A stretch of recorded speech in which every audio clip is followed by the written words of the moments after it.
ಆತ್ಮೀಯ ವೀಕ್ಷಕರೇ, ತಮ್ಮೆಲ್ಲರಿಗೂ ಸ್ವಾಗತ. ನಮ್ಮ ಯೂಟ್ಯೂಬ್ ಚಾನಲ್ ZB ಅಫಿಷಿಯಲ್ ಫೋರಂನಲ್ಲಿ ಕರ್ನಾಟಕ ರಾಜ್ಯ ಸರ್ಕಾರಿ ನೌಕರರ ಬಹುದಿನಗಳ ಬೇಡಿಕೆ ವರದಿ ಸಿದ್ಧ ಸರ್ಕಾರಕ್ಕೆ ಸಲ್ಲಿಕೆ. ಡಿಸೆಂಬರ್ 4, 2025 ಬಂದಿರುವ ಒಂದು ಬಿಗ್ ಬ್ರೇಕಿಂಗ್ ಅಪ್ಡೇಟ್ ಆಗಿರುತ್ತೆ ವೀಕ್ಷಕರೇ. ಇದು ಕರ್ನಾಟಕ ರಾಜ್ಯ ಸರ್ಕಾರಿ ನೌಕರರ ಕುರಿತು ಏನಿದೆ ಹಾಗಿದ್ದಲ್ಲಿ ಬಹುದಿನಗಳ ಬೇಡಿಕೆ ಅನ್ನೋದ್ರ ಬಗ್ಗೆ ಡೀಟೇಲ್ ಇನ್ಫಾರ್ಮೇಷನನ್ನು ಈ ಒಂದು ವಿಡಿಯೋದಲ್ಲಿ ತಮ್ಮೊಂದಿಗೆ ಶೇರ್ ಮಾಡ್ತಾ ಇದ್ದೀನಿ. ವಿಡಿಯೋನ ಸ್ಟಾರ್ಟ್ ಮಾಡೋದಕ್ಕಿಂತ ಮುಂಚೆ ನೀವು ಕೊಡುವ ಒಂದೇ ಒಂದು ಲೈಕ್ ನಮಗೆ ಸಪೋರ್ಟ್ ಆಗಿರುತ್ತೆ. ದಯಮಾಡಿ ವಿಡಿಯೋನ ಲೈಕ್ ಮಾಡಿ, ಅದರ ಜೊತೆಗೆ ನಮ್ಮ ಯೂಟ್ಯೂಬ್ ವಾಹಿನಿಯನ್ನು ಕೂಡ ಸಬ್ಸ್ಕ್ರೈಬ್ ಮಾಡಿಕೊಳ್ಳಿ ವೀಕ್ಷಕರೇ. ಕರ್ನಾಟಕದ ಸರ್ಕಾರಿ ನೌಕರರ ಬಹುದಿನಗಳ ಬೇಡಿಕೆ ಕುರಿತು ರಾಜ್ಯ ಸರ್ಕಾರ ಶೀಘ್ರವೇ ಅಂತಿಮ ತೀರ್ಮಾನ ಕೈಗೊಳ್ಳಲಿದೆ. ಲಕ್ಷಾಂತರ ಸರ್ಕಾರಿ ನೌಕರರುಗಳಿಗೆ ಸರ್ಕಾರದ ತೀರ್ಮಾನಕ್ಕಾಗಿ ಕಾದು ಕುಳಿತಿದ್ದಾರೆ. ನೌಕರರ ಬೇಡಿಕೆ ಕುರಿತು ವರದಿ ತಯಾರಾಗಿದ್ದು ಶೀಘ್ರವೇ ಸರ್ಕಾರಕ್ಕೆ ಸಲ್ಲಿಕೆಯಾಗಲಿದೆ.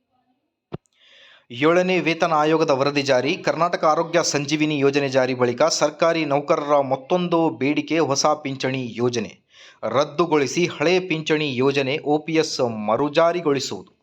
ಕರ್ನಾಟಕ ಸರ್ಕಾರ NPS ರದ್ದುಗೊಳಿಸಿ OPS ಮರುಜಾರಿಗೊಳಿಸುವ ಕುರಿತು ವರದಿ ನೀಡಲು ಸಮಿತಿಯನ್ನು ರಚನೆ ಮಾಡಿತ್ತು. ಈ ಸಮಿತಿ ಈಗ ವರದಿಯನ್ನು ತಯಾರು ಮಾಡಿದ್ದು ಈ ತಿಂಗಳಲ್ಲಿಯೇ ಸರ್ಕಾರಕ್ಕೆ ವರದಿಯನ್ನು ಸಲ್ಲಿಕೆಯಾಗಲಿದೆ. ರಾಜ್ಯ ಸರ್ಕಾರದ ವರದಿಯನ್ನು ಪರಿಶೀಲನೆ ಮಾಡಿ 2026-27ನೇ ಸಾಲಿನ ರಾಜ್ಯ ಬಜೆಟ್ನಲ್ಲಿ ಈ ಕುರಿತು ಘೋಷಣೆ ಮಾಡಲಿದೆ ಎಂದು ಅಂದಾಜಿಸಲಾಗಿದೆ. ಈಗಾಗಲೇ ದೇಶದ ಕೆಲವು ರಾಜ್ಯಗಳು NPS ರದ್ದುಗೊಳಿಸಿ OPS ಮರುಜಾರಿಗೊಳಿಸಿವೆ.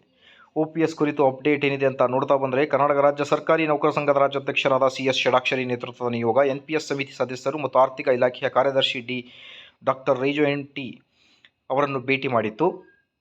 NPS ರದ್ದುಗೊಳಿಸಿ OPS ಮರುಜಾರಿ ಕುರಿತು ಕರ್ನಾಟಕ ಸರ್ಕಾರ ವರದಿ ಸಲ್ಲಿಕೆ ಮಾಡುವ ಕುರಿತು ವಿವರವಾಗಿ ಚರ್ಚೆ ಮಾಡಿತು.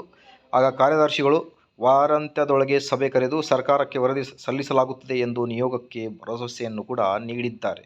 ಆದಷ್ಟು ಬೇಗ OPS ಜಾರಿಯಾಗಲಿ. ವಿಡಿಯೋ ಇಷ್ಟ ಆದಲ್ಲಿ like, share and subscribe. Thank you friends.